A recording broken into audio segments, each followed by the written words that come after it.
Okay, what's up guys? So may titirahin na naman ako ngayon umaga guys. So ayan, so pinagawa sa akin na mayari itong tricycle niya guys, kasi tumatalon daw yung kadena niya. So pag check ko guys, so napansin ko medyo maluwag yung sprocket holder niya guys, yung apat na bolt.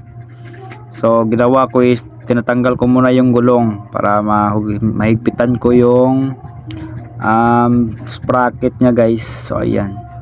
So ngayon, so tinatanggal ko yung gulong. So ayan. So hinangan natin itong tricycle guys para madali yung pagtanggal natin ng tornilyo ng gulong. So ayan. Ayun oh.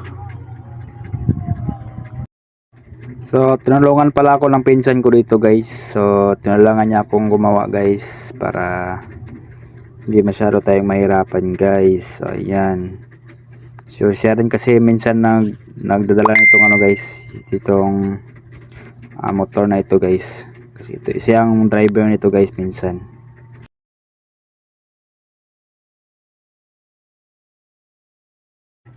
So ayan na guys, so tatanggalin na natin yung gulong.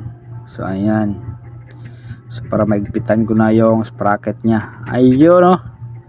So natanggalan na natin guys. So ngayon higpitan na natin siya guys. So ayan, so gamitan natin sa martilyo at saka flat screw para pagtanggal ng lock, kasi may lock pa tong mga tornilyo niya guys.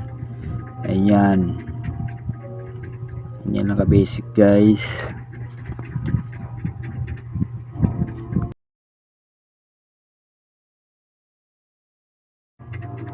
At saka gamitan natin ng letter Y na tools guys. Yung number yata nito is 12mm, yung number ng bolt and nut nya sa sprocket.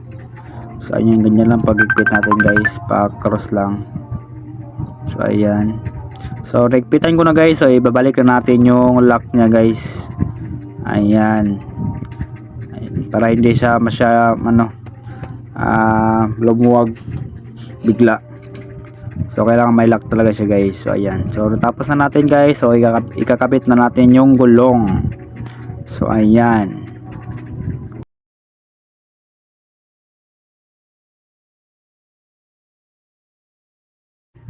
So ayan, so nagpitan ko lang yung ano nya, adjuster nya. Ayan, so para ma-fix natin yung higpit ng kadena nya guys, yung chain nya. So bago natin higpitan yung ehe nya. So ayan.